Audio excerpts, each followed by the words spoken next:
Welcome to the Off Central podcast. My name is Jonathan Prothero, and today I am joined with Larry Kirk, but not just Larry Kirk. We also have in the studio the wonderful, the sagacious Pearl Kirk. Sagacious. Sagacious? The definition of that? I'm spilling what? Intelligent. Oh, okay. A wordsmith. Sagacious. There you go. Word of the day. Nice. That silver-tongued Brit over there. Yeah. So what a way to start a podcast. So good to have you guys with us here today. Husband and wife. We finally managed to corral. We did. Pearl Senior into the house. How much is this going to cost you? No a lot. You're going to be paying for this one for a while. Paying for it, buddy. But thank you so much for joining us, Pearl.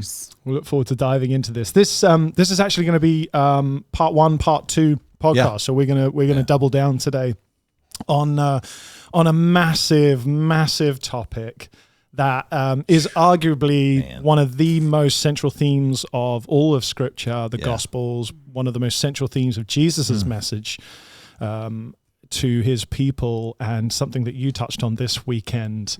It's this big word called forgiveness. Oof. And I've been getting ready to jump into it, but I've been looking up quotes and questions and different podcasts on this, and it's amazing how big, broad, how complex, and yet how simple this simple word is. This one word that we have, and it's so much a part of who Jesus was and what he was teaching. You know, the prodigal son is like Jesus's closer. Yeah. It's how do I round out this whole Sermon on the Mount thing? He does it with the prodigal son. Yeah. Which again, you could argue is the central thesis of it is one of how the Father forgives.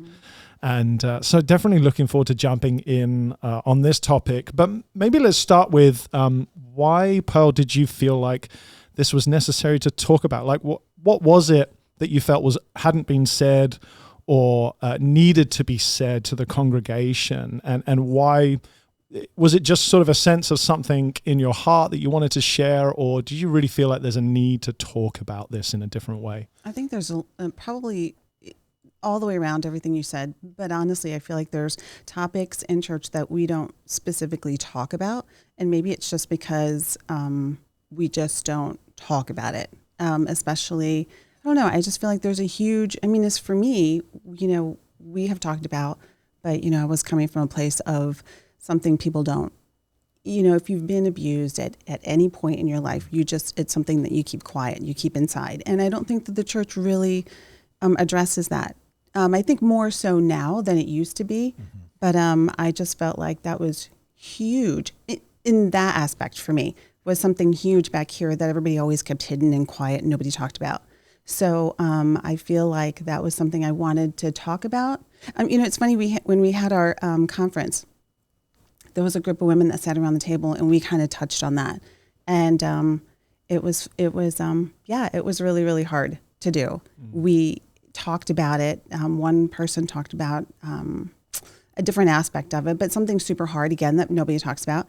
And at that point, we did ask for everybody to shut the doors in the sanctuary, because we just wanted to keep it very private, because some of us was having a really difficult time talking about it, and we just didn't want it to be everybody walk out and talk about it to everyone. You know what I mean? It's a hard thing to talk about. So I just felt like it sounded good when he asked me, "Hey, let's do a relationship series. Do you want to talk about anything?" Which he's always doing that, and I'm like, no, I'm not feeling anything. But I was like, okay, yeah, I could talk about forgiveness, and it was good. It was easy to say it 2 months ago. It was a very difficult thing 2 weeks before I was supposed to go up and share. I don't know exactly when when that came about, as far as you wanted to share that part of your life with the church. And I just remember asking you, hey, going into 2024, is there, anytime I've learned not to push her, to ask her to speak on specific things or somewhere during the year. Right. So, or speak at all. Or speak at all. Yeah. Or speak at all. But I just feel like, every time she shares something with the church, it's really from a place of her heart, and it's just a beautiful thing. And I think people resonate with it. But on this particular topic, I thought, is there something, you may want to share? Hey, we're going to do a relationship series in February. So I didn't push it. So she really is the one that came to me and talked to me about, I think I do have something to share, but she didn't tell me at the outset what it was going to be. Right. And obviously she knew it was about relationships or whatever, however she's going to framework that for the church. But I just felt like it was so raw and real and really the vulnerable parts of you that you shared, just briefly in that message. I think it hit home with a lot of people. Yeah. I definitely did. Yeah. There was a lot of tears in the house. There was, yeah. And like you said, it's a slightly different take on forgiveness. In church circles, we often talk about forgiveness from our Father, forgiveness of sins, like that relationship upwards. Yeah. But forgiving vertically maybe is talked about, but maybe less emphasized. Because the gospel message is you're forgiven for your sins. Yeah. But of course, a part of that gospel message is there's a proviso there. Yeah. That you're forgiven for your sins as long as you learn how to forgive others of their sins. Yeah. Which is Jesus talks about in so many different ways in Scripture. It's the plank in your own eye versus the speck in somebody else's eye. It's the holding on to the debt that somebody else owes you just after the king has released you. The Lord's Prayer. I mean, forgive others as we. Forgive us as we learn to forgive others, as we learn to let go of people who trespassed against us. And so there's a synergy in that relationship between allowing God to forgive us and us forgiving other people. And I think it's that second part that you really touched on that people forget about, which is forgiving others, particularly those who have hurt you.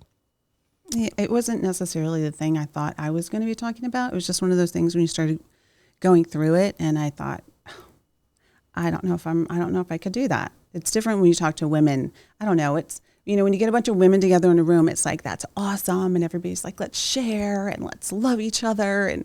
But when you get like a huge mix of people in there, and it's just difficult so it wasn't necessarily my intention to do that. But families, just all kinds of, in everyday relationships, you're always having to have some sort of forgiveness of, like I said on Sunday, I have very thin skin in the beginning. So everything was like, you just hurt my feelings. Did you know you hurt my feelings by what you said? No. So it just took a lot of, developing in and of yourself. Like I need to not take everything so personal. I need to just develop myself to be a little bit stronger. And, it's just, how you work in relationship with people. So, I mean, how vulnerable do you want to get on this podcast? What do you want to talk about? Is this about you, or is this about me? No. It was a discussion that you had the night before, how you just felt about sharing some of that. Do you want to allude on that? Like, it's an emotional moment. Let me put it that way for you. So, so it's funny talking, like I kept going over my, trying to get it and to remember it. So I wasn't constantly reading it off, because I'm not as good as you guys. So, I think I was just going over it Saturday night. I just came home from work. So I'd been working like 9 hours, and I was getting anxious. Like, oh my gosh, I don't have, like I worked Friday, I worked Saturday, and then it was Sunday. So, I came home and I was trying to figure it out in the room. I kept telling him, the more I read this, the more I'm starting to forget, and it's becoming jumbled, and it's not sticking with me. I don't remember. So at one point he came. I kept telling her, babe, you're doing it too many times. Just take a deep breath. Anyway, I go upstairs and went in one of the rooms and locked the door, because I don't want somebody, when you're trying to practice something, I don't want somebody walking in on me and then like, stop it. I don't want you to see me while I'm practicing. Just leave. So in front of the mirror with a got a sock in your hand. The water bottle. The water bottle, yeah. So he was knocking on the door, and I don't know, I guess I just felt like he was knocking on the door, and I'm like, what do you want? I'm trying to do this. What? He's like, well, open the door. I have, do you want to eat? Do you want to? And it was just one of those moments where I feel like I was falling apart. I started crying. I was like, I just don't know if I'm ready to share. I don't want, Yeah. I don't want people to look at me differently. I don't want people to, so. Yeah, it was like, that parts of her. She didn't want to share that part of her with everybody else. It was a pretty emotional moment. And sometimes it's quite difficult it can feel like you're airing dirty laundry, particularly in front of lots of people. But there's a space where you're vulnerable, but then there's a space of oversharing, and finding a beautiful balance between there. And you can go back and listen to the message. I think you said enough for people to fully relate to without having to go into complete detail. Yeah. I've often said, when I preach to people, particularly on divorce, I could tell you about it, but it's none of your business. Mm-hmm. And people always laugh at that response, because there's a truth to it. Ultimately the details don't matter, but this is my journey through it. And I think that's what you plotted out, and you got there eventually. In whatever planning that you did in your room, you definitely got there. And by the time it was presented, it was done really well. But maybe we dive into some of the nuts and bolts of what forgiveness is, because you really talked about how forgiveness leads to reconciliation. It leads to friendships and marriages coming back together.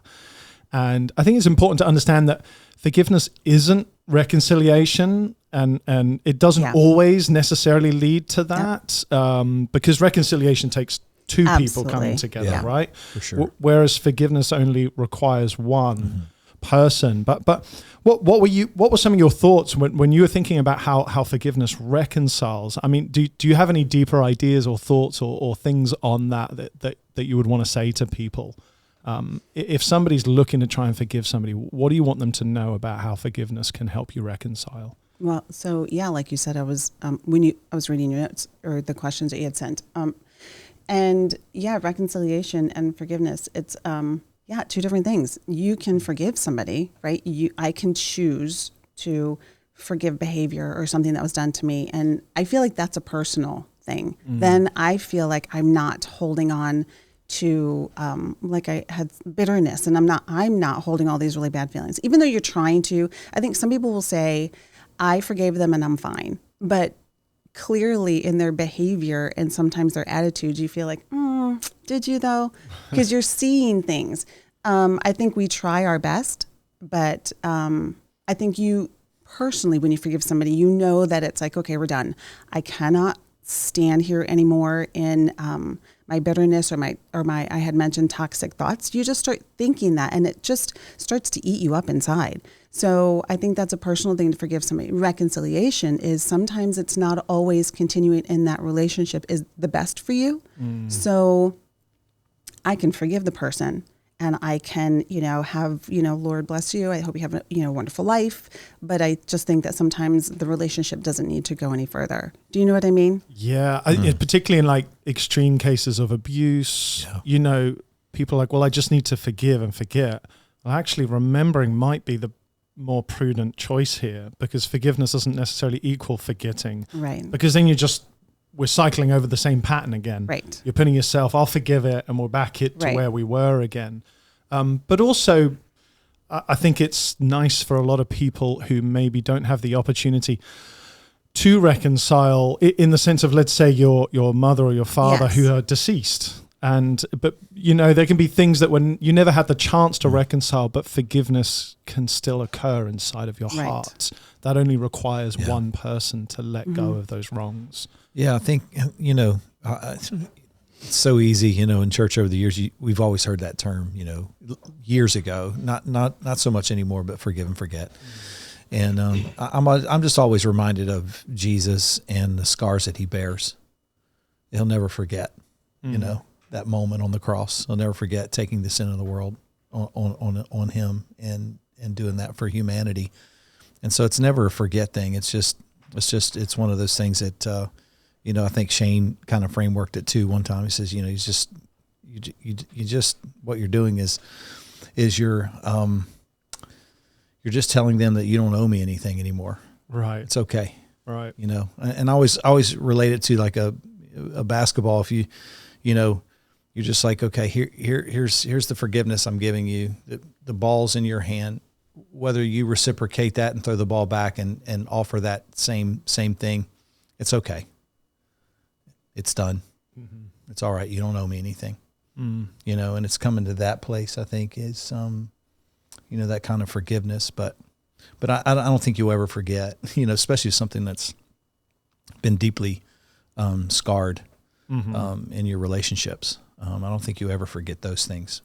And again, I think those are always learning places for us all as well, you know, learning from that and remembering that next time that happens or something similar that would happen to reopen that wound or scar, that you know how to not hold on to that any longer and give forgiveness. Yeah. Yeah, exactly. I think in a lot of cases, forgetting is the irresponsible thing to do. Yeah. Or you could say in the more positive tense, remembering is the responsible thing to do in this scenario.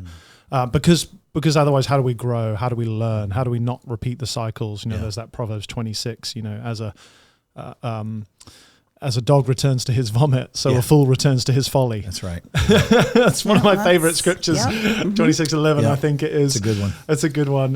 But we can keep coming back to that folly if we don't learn and grow from our experiences and our traumas. But again, that's not to say we don't let go of things. You know, holding on to a memory isn't to hold on to the pain. That's a different, I think that's what your point, isn't it? You can let go of the pain, but hold on to the memory and the lesson. Yeah, the lesson. From that. So if forgiveness isn't necessarily reconciliation, forgiveness isn't necessarily remembering or forgetting, I should say. What is forgiveness then? So it's almost like the definition. It's like it's willingness to forgive them and to, you know, the willingness to accept forgiveness is one thing, and then the willingness to give it. Like we had mentioned, the power in forgiveness and the power of forgiveness. So the power in forgiveness, if I can forgive you, well, like we had stated, even in our marriage, I stopped holding everything so, you know, tight and hard. The things that Larry would do, because I felt like the relationship means too much to me. I want to work on this. It's part of growing up, right? I had read this quote. It was funny. I was like, oh, I like that. It was wisdom through hard lessons. So it's stuff that we learn as we get older. It's stuff that we learn as we experience life. And it's like somebody who goes, like two people who go through the same experience, let's say with both parents. You know, they grow up with the same experience coming out of it, but they both have different mentalities of what happened. And they perceive one uses it as an excuse for bad behavior, and another uses it as wisdom of, I'm never going to repeat that, so I'm going to be better. So I feel like it's how we choose to handle what happens to us and what we make our lives look like in the future based on that. It's totally dependent on the person. Do you want an enriching, you know, life that where you're making things happen for people, where you're going to do good, or are you going to use this as an excuse for living however you want, you know, hurting anyone you want and even yourself? So yeah, I feel like we just have to make it up in our mind to decide what we're going to do with what we have. Yeah. We can't necessarily choose what happens to us, but we can decide how we're going to let it affect us. I feel like that's kind of what what we that's really good. choose to do. That's really good. Yeah, we can be victimized by it. You know, I'm always reminded, and you just said it, you nailed it. I'm just reminded of the story of the two brothers, you know, with the alcoholic father. And the one brother, you know, is just so abusive in their relationship, obviously, and alcoholic father just beat him and just, you know, did some horrendous things to both of them. And they were asked the same question, you know, why did you end up this way? And the one said, that became an alcoholic, said, well, what do you expect with a father like mine? And then the other one did the very opposite. He ran from alcohol, all the abuse, all the things. And they asked him the same question. He says, well, what do you expect with a father like mine? They had the same answer, but in two different directions. And forgiveness is the same way. Like you can choose to give forgiveness or hold on to it. And those two things right there, one will live in bitterness and resentment, and the other one will live free. And that's kind of, you hit the nail on the head with that. That's really good. Yeah, absolutely. One of the things I've often found in conversation with people when they talk about forgiveness is sometimes they feel like they have to hold on to it because in some way, if they forgive, they feel like they're condoning the behavior or they're saying what you did is okay. When they can't bring themselves to a place where they say that. There's a great quote I have here from T.D. Jakes that I wrote down. And maybe you can share your thoughts on this. He says, forgiveness does not exonerate the perpetrator. Forgiveness liberates the victim. It's a gift you give yourself. And so in that sense, is forgiveness for the other person or is it for ourselves? I think it's both. I mean, I feel like it's definitely, oh my gosh, yeah.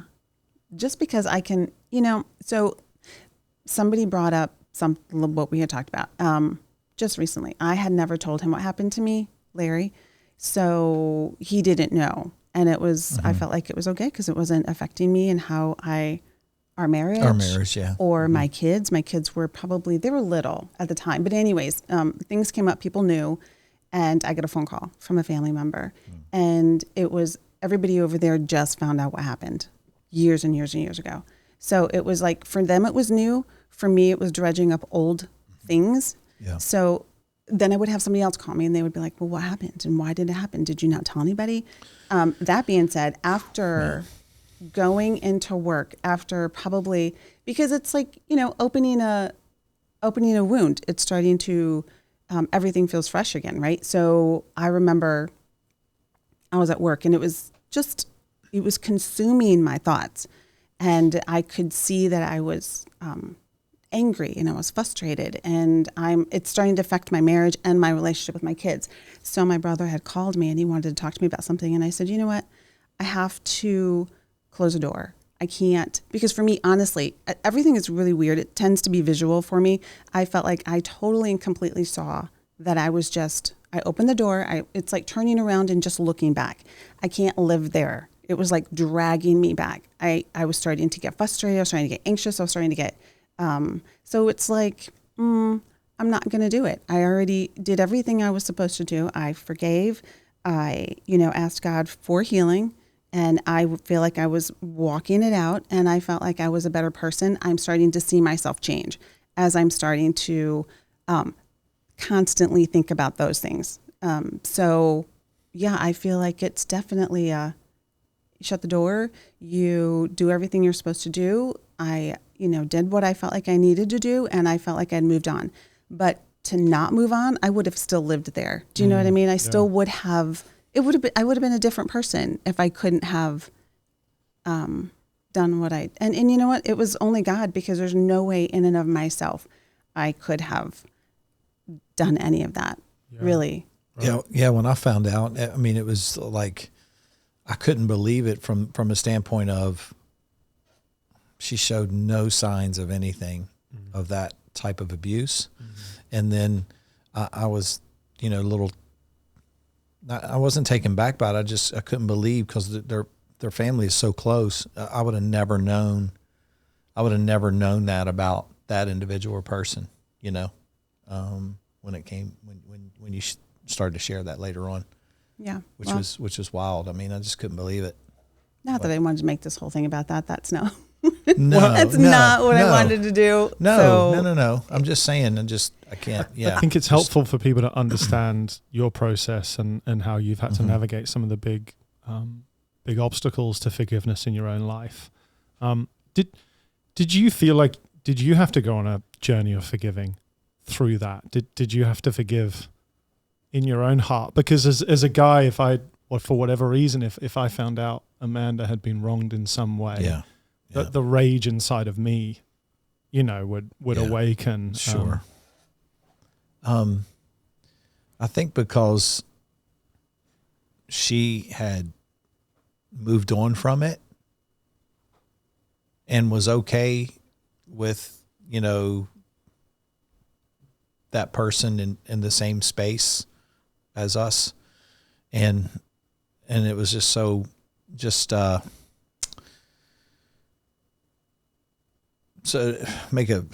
not really. I was at the beginning, but it's like, well, I don't want to pick up her offense. And then, right. She's legitimately moved on from that. And if I pick that up, is that going to reopen something in her and from an emotional standpoint and just create some other things there. So yeah, just, yeah, anyway. Yeah. Of course we understand. Yeah. You're not the one that was hurt, obviously, in all of this, but I think there's always a level of people taking offense on behalf of other people, which is very much the culture of today. That's true. Very interesting to hear your take on that. Like if I had been offended on behalf of somebody else, in some ways you would be dragging Pearl back to that pain again and revisiting it unnecessarily. Yeah. And I think that we do have to be careful as a culture not to take offense on behalf of other people or be more annoyed or more angry than the person who's actually dealing with the pain. Yeah. Or the person. That's right. Yeah. It would be the same, right? It's just like bringing everything back up again. Let's, you're over it, but let's talk about it. Let's talk about it. Let's dig in deep. And you're just like, no, that's okay. Doesn't need to be uncovered. Doesn't need to be dug up again. It's okay. I'm okay with that. So that's true. Yeah. Yeah. Why is forgiveness so hard? Pride is a huge thing in forgiveness. I feel like, it's hard when somebody says something, right? If I feel like, well, that's not nice, or that's, I feel like pride is a huge thing in forgiveness. I feel like I should be justified by being upset with that person. And for me to not be upset with that person would be, I feel like I'm not worth anything. You know what I mean? It's just, and that's just friends, relational, between each other. I feel like, I don't know, you guys tell me, is pride huge for men in forgiveness? Our egos? Yeah. Is that a huge thing? Because I feel like pride is more for. But I do tend to carry things lighter in life. You know what I'm saying? Like I just choose to forgive and just get beyond it and just let it go. So it's funny. I had put something in the beginning. It's just easier for me to do I feel like guys. So living in a house full of men, I have 2 boys and then Larry. So to me. That's 3 boys, she said. What did I say? No, I said 3? Did I say you said 2, but okay. You said then Larry, and I said, well, that's 3. It's 3 of us. So it's just, for me, being watching men and how you guys resolve conflict and stuff was just totally foreign to me.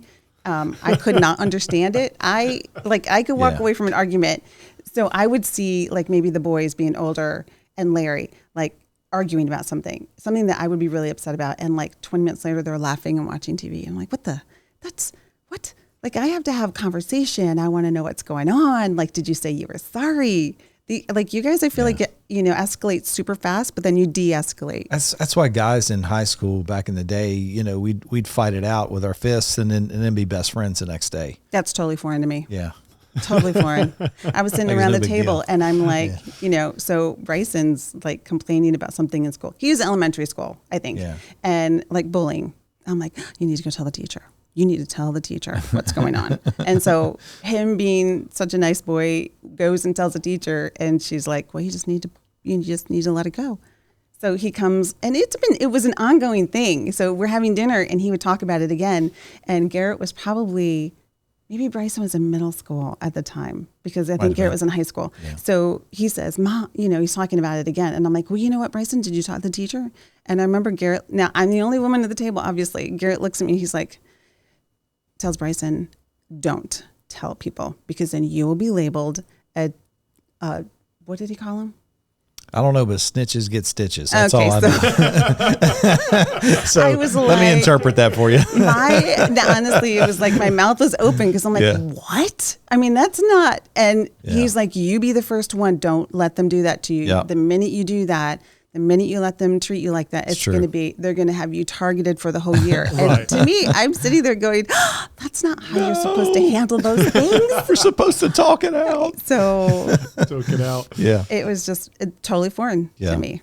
So you boys, you men, tell me, how do you guys handle situations like that? Yeah. I mean, I don't, again, I'm pretty easy to forgive, and not say forget, but then, you just choose you choose your friends wisely. What they say, you keep your enemies close or closer, keep your friends close, keep your enemies closer.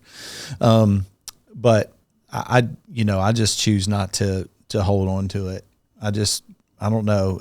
I don't know if it's just a part of my nature to easily forgive and move on with it. Because I don't have to be their best friend after that. I don't have to be buddies and things like that. So I just choose not to. And maybe it's because of church ministry over the years, people say one thing and they do another, or they, hey, we're committed, and then they're not committed, they leave. And so I think some of that has, not to be so thin skinned, I guess. So both of you are PKs. So yeah. How was yours growing up? I'm different. I mean, I was raised in a family of women predominantly.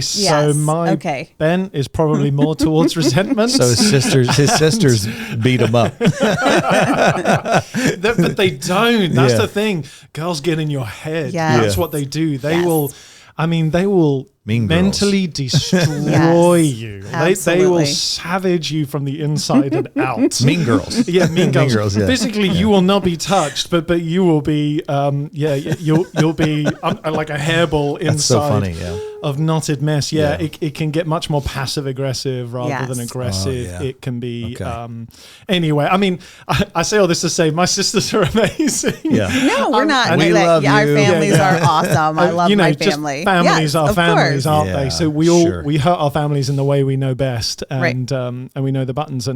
But it was slightly different for me, I think, growing up. Being a PK is obviously interesting. A pastor's kids, you have to learn to be very thick-skinned and forgiving.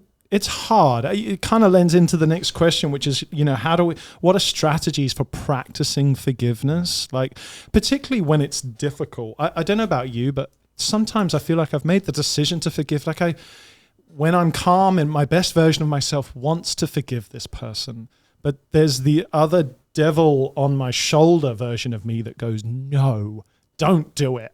Hold on. They did you wrong. You need justice. You got to speak out. They have to know. They should feel your pain. Because we have this internal justice system alongside this mercy system, and they're always combating each other. And I think that's maybe where I've struggled is in how do I continually practice forgiveness, and how do I continue to let go of it, even when I feel like I've made the decision to let go of it. But in reality, it hasn't quite happened yet. I'm still mad with that person. It's funny. I think, I don't know if this will answer the question, but I think most people have a tendency to hold on to forgiveness in their most intimate relationships. Because in intimate relationships, you're vulnerable to one another, and you say things that are just hurtful sometimes, because it's just out of anger or whatever the thing is driving that anger. It's the secondary emotion, but whatever's driving that anger, whatever's driving that to say those things, and then because it's almost like a self-preservation in a relationship sometimes when it gets like that. And I just find it easier. I just find it easier to live lighter outside the context of my intimate relationship with my wife. Like out here, I just don't hold on to anything. It's just so easy for me. And I don't know. I'm not good with feelings. I don't know. Maybe I don't know. I don't know. I just tend not to deal, but going back to what you guys said earlier, like there's a sense of, you want to be right about something and justified about something. And so you hold on to something a little longer because of pride, here in this relationship, the intimate side of things. And, I don't know. I don't know. I feel like like I said, I hate conflict. I hate confrontation. But I feel like it's but I have to do it. So if I feel, Jonathan, maybe I think you're upset with me because I don't know, because I'm just weird like that. So if I walk in, I'm like, he didn't look at me. He didn't really say hi to me. Is he upset with me? Did I say something? I mean, that's just really, honestly, I don't know that a lot of women are like that, but I am definitely like that. So I would, pop my head in the office door. Are you okay? Is everything okay? So, or you're a feeler though. You can, you're sensitive I am to things. But I feel like, I remember thinking, so it's funny. There was a relationship in church. Can I say that? There's a relationship in church. So it just things can be difficult when you let people in, especially in ministry, right? When you let people in, and I feel like I like Larry had said it once, which was actually really nice. He's like, I love hard, which I do. I feel like when we're friends, then we're like, I'm giving 100% of who I am to you. And if for some reason something happens and I don't know, it's like, it's hard in church relationships because you want to love people. That's what we're supposed to do as, ministers, pastors. So when you get hurt or burned by a relationship, I remember I just had a really, really difficult one a while back. And I remember telling Larry, it really took me. Like, I feel like I'd grown a lot. I'd learned a lot. Like, you just have to have a little bit of boundaries in your life and stuff. And I felt like this one really burned me and took me out of the blue, just hit me out of the blue. I didn't realize that it was like that. And I remember afterwards, I told Larry, this is really hard for me. Like, I am praying. How is it that I can turn around and love on people when you get burned so bad? You know what I mean? Yeah. Mm-hmm. Yeah. I mean, and that was to be fair to you too, like you had found the person that felt like you had the same kind of thoughts about life, different things, going in the same direction, all of that. So you just resonated with that person. And so it's just a real good connection in that capacity. But it was funny because I felt like we had gotten together one day and I felt like something was off. Like there's something off. Mm-hmm. So I remember going up to the person and saying, hi, did I say something to offend you? Did I do something wrong? No, you did not. And felt it again. So I remember I just had to do it. Do I like it? I hate it. I hate confrontation. But I felt like if I did something, I apologize. Please tell me if I said something or if I did something, because it was never intentional. Just so that I know, because, I couldn't sleep at night thinking there's something wrong. Yeah. So I'm not a confrontational person, but I have to do it because I have to know. It's different if I said something and I meant it. Not that I do that, but if I said it and I meant it, then I would be like, I don't need to confront that. I meant that on purpose. I mean, I don't do that. I'm saying, but if I feel like I might have said something to hurt your feelings, please tell me, because I didn't know. I would never intentionally do that. Yeah, confrontation and communication is a big part of this forgiveness piece, and it's really hard for people. We kind of touched on this last week when we were talking about how technology has really changed the way that we interface with people. Oh, yeah. And so having face-to-face eye contact and figuring out differences and forgiveness and did you hurt me or did I read that wrong, I think is becoming increasingly more difficult for younger and younger people as they grow up to be able to navigate other people's emotions and their faces and their tics and their quirks and all of that social tact that we pick up, from relationships growing up becomes quite difficult. And now we're fostering a generation of people that get very easily offended over things. Here's something I wrote down the other day. This was a quote from a psychotherapist. And she's brilliant. She wrote this. She said, everyone you dislike is not a narcissist. Every unpleasant experience is not trauma. Having needs does not make you codependent. Disagreement is not gaslighting. Conflict is not abuse. Taking offense does not mean you're triggered. Everything doesn't need to be normalized. And speaking like an HR memo is not self-awareness. And I thought that was brilliant because I wonder if we're at a phase now where people are thinking that they need to forgive somebody when in actual fact they need to grow up and learn to not be offended at absolutely everything that gets thrown their way. That's right. So when do you know when I need to forgive, and when do you know when I need to grow up? So it's all, I always feel like as long as you have people. But we're Gen Xers though, so. Oh, that's true. It's not the same. It's not the same. Not the same. I don't know. Maybe you can answer that, Mr. Millennial. Are you a millennial? Are you? Yeah, I'm an old millennial. Johnny. Thank you. I am well within by 3 years. That's you're super young millennial. I'm the grandfather of millennials. But you're not great grandfather. Yeah. That's it. Yeah. Accountability. Yeah. I remember looking at a girlfriend, and I'm like, somebody was saying something about, allowing people to be your accountability. So I feel like I think it's always good for us to have at least one person that you allow to speak into your life. So I told her, I said, if you ever see anything in me that you feel like I give you permission to come and talk to me, to tell me what I'm doing if you see me behaving in a way that isn't. So I feel like that's super, super important. Do a lot of younger people do that?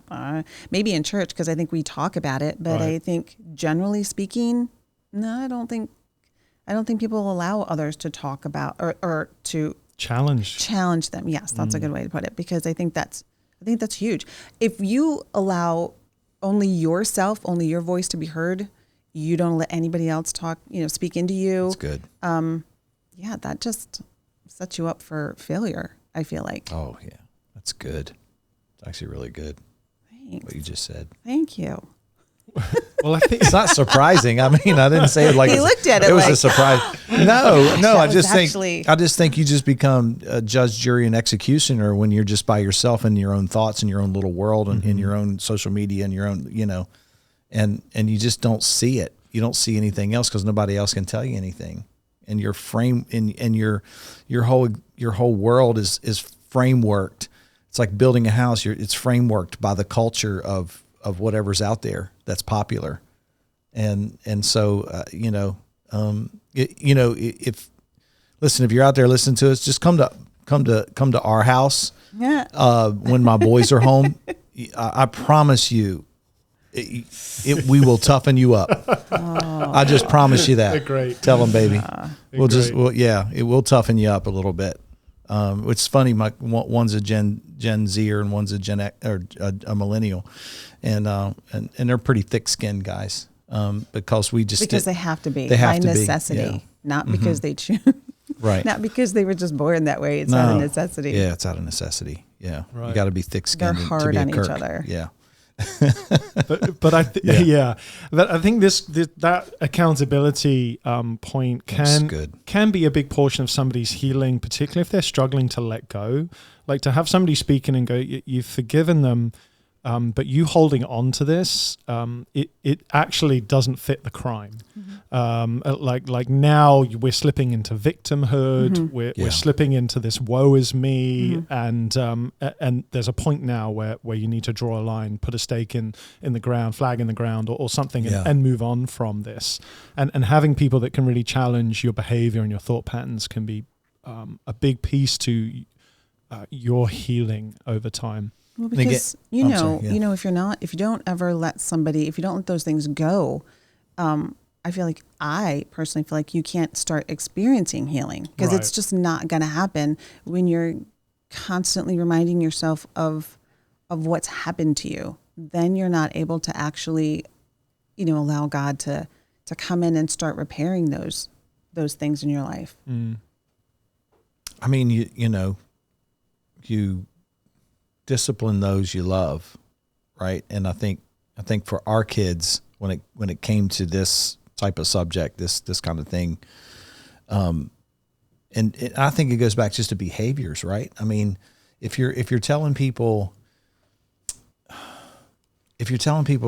whatever they're doing is okay, whatever, and there's no, like you guys said, no accountability in that, then I don't know. I just think people have such a difficult time today learning how to conflict manage things and go through situations where you need to forgive or forgive yourself, like you talked about on Sunday, and all of that, what you shared. I don't know. I just think I think a lot of it has to do with good good, healthy family units that helps your kids learn how to forgive. It's like my son said the other day. He said, "Dad, you've gotten soft in your old age." I'm like, "No, I've just gotten wiser." Yeah. You know? Yeah. I've just gotten wiser. That's all. Not softer, just wiser. Because at the end of the day, you know, being a jerk about something doesn't mean you were right about it. Yeah. You know? Yeah. And so I don't know. I just think, but I think it's moments like that. You're forever, you know, trying to instill in your kids that same kind of heart to be able to forgive and be able to move on and help process that part of it. Yeah. No, that's good. And we'll wrap up the podcast here. We're going to do a part 2, and we're definitely going to dive into this idea of forgiving self as well. We've talked particularly about relational forgiving, but forgiving yourself, and also want to talk about just sort of the cultural attitudes towards forgiveness nowadays as well. So you got that to look forward to coming up in part 2. But thank you so much, Pastor Pearl, Pastor Larry. Thank you so much, everybody, for joining in as well. Namaste, whatever it is. We hope that this in some way has enriched your life.